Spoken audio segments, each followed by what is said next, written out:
رب زدني علما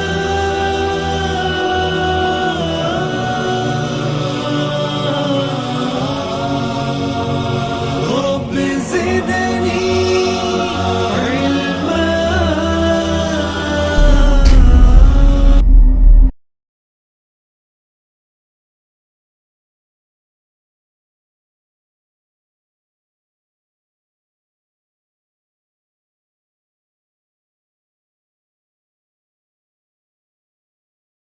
بسم الله الرحمن الرحيم. إن الحمد لله حمدا كثيرا طيبا مباركا فيه، وأشهد أن لا إله إلا الله وحده لا شريك له، وأشهد أن محمدا عبده ورسوله. أما بعد، فإن خير الحديث كتاب الله، وخير الهدي هدي محمد صلى الله عليه وسلم، وشر الأمور محدثاتها، وكل محدثة بدعة، وكل بدعة ضلالة، وكل ضلالة في النار. فأعوذ بالله من الشيطان الرجيم. بسم الله الرحمن الرحيم. يا أيها الذين آمنوا اتقوا الله حق تقاته ولا تموتن إلا وأنتم مسلمون. بسم الله الرحمن الرحيم. رب اشرح لي صدري ویسر لی امری واحلل عقدۃ من لسانی یفقہوا قولی. اللہ عز و جل جو رب العالمین ہے، اسی نے اس کائنات کو بنایا. جیسا کہ نظم میں آپ نے سنا تو الحی القیوم ہے. اللہ لا الہ الا هو الحی القیوم. الحی یعنی وہ ذات جو ہمیشہ سے زندہ ہے اور ہمیشہ زندہ رہنے والی ہے. تعریف اسی اللہ عز و جل کے لیے ہے جو القیوم ہے. القیوم یعنی جو خود قائم ہے اور ساری کائنات کو قائم رکھا ہوا ہے. کہ وہ ذات ایسی الحی القیوم کے جس کے قائم ہونے کے لیے اس ذات کو کسی کے سہارے کی ضرورت نہیں ہے. اس کے کام چلانے کے لیے کسی ایڈوائزر کی ضرورت نہیں ہے. اس کے کام چلانے کے لیے کسی بھی سہارے کی ضرورت نہیں ہے. وہ القیوم ہے، اپنے آپ میں قائم ہے اور ہمیشہ جتنی اس کی مخلوق ہے سب کو قائم رکھنے والا ہے.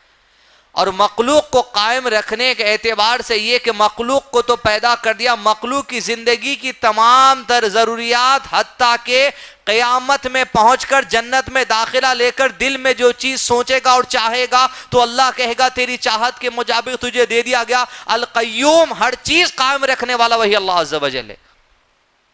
تمام تعریف اللہ عز و جل کے لیے. اسی نے مجھ کو اور آپ کو پیدا کیا، وہی الحی ہے. انت الاول فلیس قبلک شیء وانت الآخر فلیس بعدک شیء. وہی ہمیشہ سے، اس سے پہلے کوئی چیز نہیں، وہی ہمیشہ رہنے والا ہے، اس کے بعد کوئی نہیں. وہی اللہ عز و جل نے مجھ کو اور آپ کو بنایا، تخلیق کی، اور زندگی کے تمام تر معاملات کو قائم وہی اللہ سبحانہ تعالیٰ رکھا ہے میرے اور آپ کے. لیکن زندگی میں قائم رہنے کے لیے مجھ کو اور آپ کو اللہ سبحانہ وتعالیٰ نے ایک بہت بڑی نعمت عطا کر دی ہے کہ کسی بھی انسان کی، کسی بھی مرد کی، کسی بھی عورت کی زندگی اس وقت تک امن سے اور اس وقت تک خیر سے قائم نہیں ہو سکتی جب تک کہ انسان یہ تین نعمتوں کو نہ اٹھا لے. سب سے پہلی نعمت جو اللہ عز و جل نے مجھ کو اور آپ کو اور قیامت تک آنے والے لوگوں کو عطا کی گئی وہ قرآن مجید ہے. کہ ایسی نعمت کہ اللہ عز و جل تمہارے لیے زندگی میں قائم رہنے کا عمدہ طریقہ بتا دیا، یہ تھام لوگے تو صحیح قائم رہو گے. قرآن مجید وہ پہلی نعمت ہے جو اللہ تعالیٰ نے مجھ کو اور آپ کو عطا کی. لیکن یہ احسان اللہ سبحانہ تعالیٰ کا مجھ کو اور آپ کو ہے کہ جہاں انسان کو عقل دے دی، اچھے برے کی تمیز دے دی. کپڑے لینے اگر میں اور آپ بازار کو جاتے ہیں تو دو رنگوں میں سے کوئی ایک رنگ کو طرف ہم متوجہ ہوتے ہیں، دو میں سے کوئی ایک رنگ پسند آتا ہے. لیکن یہاں عقل کا مزاج اس کتاب کے ساتھ نہیں ہے. دو رنگ آپ کے سامنے رکھے جائیں گے، سفید بھی رکھا گیا، اودا بھی رکھا گیا، جو من کو بوہ لے گا اس کی طرف آپ ہاتھ بٹائیں گے. لیکن قرآن کے لیے وہ معاملہ نہیں ہے. یہ احسان اللہ عز و جل کا اس امت پر یہ کہ قرآن مجید نعمت کے شکل میں دے کر قرآن سمجھنے کے لیے انسان کی عقل کے حوالے اللہ نے نہیں چھوڑ دیا. کہ جیسے دو رنگوں میں سے کسی ایک رنگ کو سلیکٹ کرتا ہے، اسی طرح اللہ کی کتاب کو اپنی منمانی سمجھ کر عمل کے لیے یہ معاملہ نہیں ہے. سب سے پہلی نعمت قرآن مجید.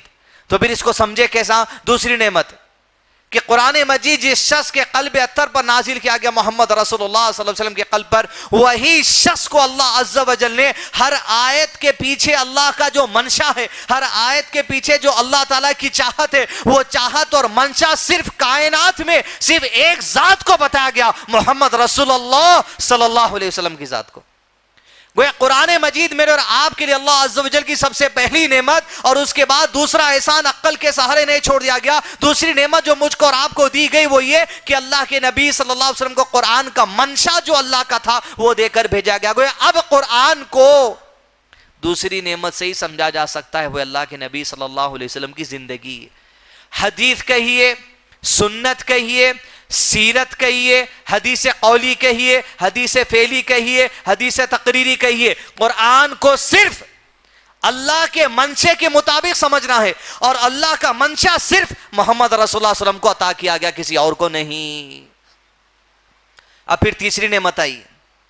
میں اور آپ تو رحیم خان مسجد میں آج 2018 میں بیٹھ کر رات کے اس وقت میں دین کی تعلیم حاصل کرنے کی کوشش کر رہے ہیں، لیکن رات کے اس لمحے میں جب اللہ کے نبی صلی اللہ علیہ وسلم کوئی کروٹ بدلتے تھے، یا کوئی نماز عشاء کی پڑھتے تھے، یا کوئی گفتگو کرتے تھے، یا کوئی میدان جنگ کے اندر اللہ کے نبی صلی اللہ علیہ وسلم کوئی کلام کرتے تھے، کوئی نصیحت کرتے تھے، یا وضو کرتے تھے، یا آرام کرتے تھے، جو کچھ بھی حرکتیں اللہ کے نبی صلی اللہ علیہ وسلم کی ہوتی تھی، مجھے اور آپ کو یہ نصیب نہ ہو سکا کہ اللہ کے نبی صلی اللہ علیہ وسلم کی زندگی میں کچھ باتیں نوٹ کر لے، اسی لیے اللہ عز و جل نے تیسری نعمت کو اٹھایا۔ ابن مسعود رضی اللہ عنہ کہتے ہیں اللہ عز و جل نے ساری انسانیت کے دلوں کو جانچا تو ساری انسانیت میں سب سے ایمان والا دل، سب سے مضبوط دل محمد رسول اللہ صلی اللہ علیہ وسلم کا پا لیا۔ تب اللہ سبحانہ و تعالیٰ نے اللہ کے نبی صلی اللہ علیہ وسلم کو آخری نبی بنا کر اٹھا لیا۔ پھر ابن مسعود رضی اللہ عنہ کہتے ہیں پھر اللہ سبحانہ وتعالی نے انسانیت کے دلوں کو دوبارہ جانچا، اللہ کے نبی صلی اللہ علیہ وسلم کا دل چوز کرنے کے بعد، سیلیکٹ کرنے کے بعد، پھر اس کے بعد کہتے ہیں ساری انسانیت میں اللہ نے صحابہ کے دل کو سب سے مضبوط پا لیا۔ تب اللہ کے نبی صلی اللہ علیہ وسلم کا مددگار اور ساتھی صحابہ کی جماعت کو بنا لیا۔ یہی وہ تیسری نعمت اس امت کے لیے کہ قرآن پہلی نعمت، قرآن سمجھنے کے لیے اللہ کے نبی صلی اللہ علیہ وسلم کا اسوہ، لیکن اللہ کے نبی صلی اللہ علیہ وسلم کی زندگی سمجھائے گا کون؟ میں اور آپ نہیں سمجھا سکتے، وقت کے محدثین نہیں سمجھا سکتے، وقت کے علماء نہیں سمجھا سکتے، ان کو کسی سے سمجھنا پڑا، ان کو کسی سے سیکھنا پڑا۔ وہی تیسری نعمت اس زمین پر ہے صحابہ کرام کی جماعت، جنہوں نے اللہ کے نبی صلی اللہ علیہ وسلم کی زبان سے نکلی ہوئی بات کو راست سنا اپنی کانوں سے، جنہوں نے اللہ کے نبی صلی اللہ علیہ وسلم کی دن اور رات کی ایک ایک حرکت کو اپنی آنکھوں سے دیکھ کر دلوں میں سما لیا۔ یہ وہ صحابہ کی جماعت جن کے ہر عمل کی نگرانی اللہ کے نبی صلی اللہ علیہ وسلم نے کی، یہ وہ صحابہ کی جماعت جن کے عمل کی نگرانی اللہ عز و جل نے کی، یہ وہ صحابہ کی جماعت جس کے عمل کے بارے میں اللہ عز و جل نے کہا رضی اللہ عنہم ورضوان، میں ان سے راضی ہوں اور یہ مجھ سے راضی ہیں۔ یہی صحابہ کرام کے بارے میں اللہ کے نبی صلی اللہ علیہ وسلم نے ارشاد فرما دیا، آیت نازل کر دی والذین اتبعوہم بإحسان، جو کوئی احسان کے ساتھ، صدق دل کے ساتھ ان کی اتباع کرے گا، رضی اللہ عنہم ورضوان، اللہ ان سے راضی ہے اور وہ بھی اللہ سے راضی ہو جائیں گے۔ یہ قیامت تک آنے والے لوگوں کے لیے پیغام کر دیا گیا کہ تمہیں یہ تیسری نعمت کو پکڑنا پڑے گا۔ یہ تین باتیں سمجھانے کا مقصد یہ ہے، یہ تین باتیں نہیں سمجھے تو پہلے دشمن کون ہے وہی نہیں سمجھتے، پھر دشمن سے مقابلے کے باتیں کیسے وہ بات کی بات ہے۔ یہ زندگی کا اصول میرے اور آپ کے بن جائے کہ اللہ کی کتاب صرف محمد رسول اللہ صلی اللہ علیہ وسلم زندگی سے سمجھی جا سکتی، اور اللہ کے نبی صلی اللہ علیہ وسلم کی زندگی صرف صحابہ سے سمجھی جا سکتی۔ اسی کو منہج سلف کہا گیا۔ سلف یعنی گزرے ہوئے لوگ جو ہم سے پہلے گزر گئے، منہج یعنی طریقہ، ان کا راستہ، منہج سلف یعنی صحابہ اور اللہ کے نبی صلی اللہ علیہ وسلم کا راستہ۔ اب یہ منہج کے ساتھ اگر ہم یہاں بیٹھے ہوئے ہیں تو دشمن کو بھی سمجھ سکتے، دشمن سے مقابلے کے دو طریقے بھی سیکھ سکتے۔ سب سے پہلے عنوان کے پہلے حصے میں آپ کو لے کے چلوں، دشمن کون ہے وہ جان لیں پہلے۔ یہاں دو طریقے کے دشمنوں کا تذکرہ ہے، ایک تو وہ جو حقیقت میں باہر کا ہی دشمن ہے، اور ایک وہ جو اپنے اندر بیٹھے ہوا دشمن ہے۔ دونوں سے مقابلے کی تدبیر ایک ہی ہے، دو طریقے دونوں سے مقابلے کے، لیکن پہلے دشمن کا سامنا کریں گے۔ دنیا کے حالات، ملک کے حالات، سیریا کے حالات، عراق کے حالات یا ہندوستان کے حالات، جس طریقے سے بھی اس وقت حالات دنیا بھر کے اندر ہے، آپ جان لیجئے آپ مکمل طور پہ حالات سے بے بہرے ہیں. اس لیے کہ آپ کو آج صبح اٹھنے کے بعد کھچڑی ہے یا خیمہ ہے یا پاپڑ ہے یہ فکر تھی. آپ 10 ساڑھے 10 کے بعد آپ کی جو روٹین تھی وہی روٹین پہ تھے. آپ کی روٹین میں رتی برابر فرق نہیں آیا. اس لیے نہیں آیا کہ آپ کے سینے میں وہ غیور مسلمانوں کی جو تکلیف ہے وہ داخل ہوئی نہیں. ساری زندگی ایک ہی سسٹم، ہزاروں سو اتوار گزر گئے، کوئی ایک اتوار کی روٹین بدلی کیا بتائیے آپ؟ نہیں. اسی لیے بے بہرے ہیں. پرانے پل سے ہٹ کے بستی میں مسلمانوں کا کیا حال ہے پتہ نہیں ہے، ان کا دینی مزاج کیا ہے پتہ نہیں ہے، مدرسوں میں پڑھنے والے بچوں کا کیا حال ہے پتہ نہیں ہے. دوسرے ملکوں کی تو بہت دور کی بات چھیڑ لی ہم. لیکن دشمن آپ کی ہر حرکت پہ نظر رکھا ہوا ہے. آپ کب سوتے، آپ کب اٹھتے، آپ کیا کھاتے، آپ کیا پیتے، آپ نمازاں کیسے پڑھتے، کیوں پڑھتے، آپ کو سکھانے والے کون ہیں، آپ کس سے سیکھنے والے، سب پتہ ہے. دشمن کہہ رہے تدبیر سے مقابلہ کرنا ہے. جب سے شکیل بھائی کہہ رہے تھے مسلمان بنو میاں تو ہی دشمن کی تدبیر کا مقابلہ کر سکتے ہیں. سب سے پہلا کیٹیگری دشمن کی مسلمان یہ جان لیں کہ البلاء والبراء، جو کوئی اللہ عز و جل کے دین کا دشمن ہے، جو کوئی اللہ کے نبی صلی اللہ علیہ وسلم کی ذات کا دشمن ہے، جو کوئی صحابہ اکرام کا دشمن ہے، میرا اور آپ کا وہی دشمن ہے. جو صحابہ کا دشمن وہ ہمارا دشمن، جو نبی کا دشمن وہ ہمارا دشمن، جو اللہ کا دشمن وہ ہمارا دشمن. جو اس دین سے نفرت کرے گا ہم اس سے نفرت کریں گے، جو اس دین سے محبت کرے گا ہم اپنے دل کے دروازے اس کے لیے کھول دیں گے. لیکن ہم ظلم نہیں کریں گے. اس لیے کہ اللہ عز و جل نے کہا، اللہ کے نبی صلی اللہ علیہ وسلم یہ کفار کی دشمنی کہیں آپ کو ناانصافی میں مجبور نہ کر دے، ناانصاف مت بن جائیے. ان کی دشمنی اپنی جگہ ہے، لیکن دشمنی میں انصاف سے نہیں ہٹنا، حق سے نہیں ہٹنا، ان پہ ظلم نہیں کرنا. اس لیے کہ ایک جان کا قتل ساری انسانیت کا قتل ہے. سب سے پہلا جو دشمن یہ وہی لوگ ہیں جو اسلام کے، رسول کے اور صحابہ کے دشمن ہیں، وہ ہمارے دشمن ہیں. ان کی نشانی کیا ہے؟ جس آیت میں اللہ عز و جل نے دشمن کی نشانی بتائی، اسی آیت میں اللہ عز و جل دشمن سے مقابلے کی تدبیر بتا دی. سورہ آل عمران سورہ نمبر 3 آیت نمبر 120. دشمن کی کیٹیگری ایک، دوسرے پھر اپنے اندر بھی ہے، ساتھ میں دیکھ لیں گے. بسم اللہ الرحمن الرحیم.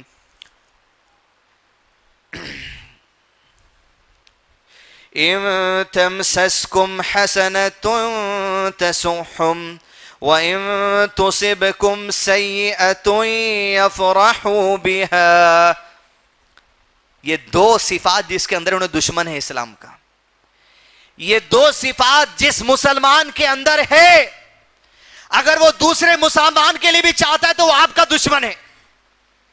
اول وہ لوگ جو باہر کے جو کفار ہیں وہ اسلام کی دشمنی یہی کیفیت سے ہمارے سامنے رکھتے ہیں. دوم وہ جو ہمارے گھروں میں ہے، ہمارے مساجد میں ہے، ہمارے مدرسوں میں ہے، ہماری بستیوں میں ہے، آپ کے ساتھ یہ حرکت کر سکتے ہیں. تیسرا یہ کہ آپ خود دوسروں کے ساتھ یہ دو حرکت کر سکتے، تب تو پھر آپ دوسرے کے دشمن ہو گئے. دشمن کی نشانی اللہ عز و جل نے بتائی کہ ان تمسسکم حسنۃ تسؤہم، کہ ان کی اول نشانی یہ ہے کہ جب تمہیں زندگی کے کسی بھی میدان میں خوشی میسر ہوتی ہے، خیر میسر ہوتا ہے، کامیابی نصیب ہوتی ہے، تو ان کو بڑی تکلیف ہوتی ہے. دوسری نشانی یہ بتائی کہ جب زندگی کے کسی میدان میں جب تمہیں خوشی ملتی ہے، جب تمہیں کامیابی ملتی ہے تو انہیں تکلیف ہوتی ہے. اور دوسری یہ جب تمہیں ناکامیابی ملتی ہے، جب تمہیں تکلیف ہوتی ہے، جب تمہیں صدمہ ہوتا ہے، جب تمہیں نقصان ہوتا ہے، جب تمہارا خون بہ کر گلیوں میں نکلتا ہے، جب تمہارے بچوں کے سروں پر راکٹ بم گرا دیا جاتا ہے، جب تمہارے گھروں کو جو سو ریت کے میدان بنا دیے جاتے ہیں، ان کو بڑی خوشی میسر ہوتی ہے. یہ دشمن ہے ہمارا. جب تمہیں کوئی تکلیف پہنچے تو ان کی خوشی کا ٹھکانہ نہیں، اور جب تمہیں خوشی ملتی ہے تو ان کو بڑی تکلیف ہوتی ہے، آج یہ کامیاب کیسے ہو گئے.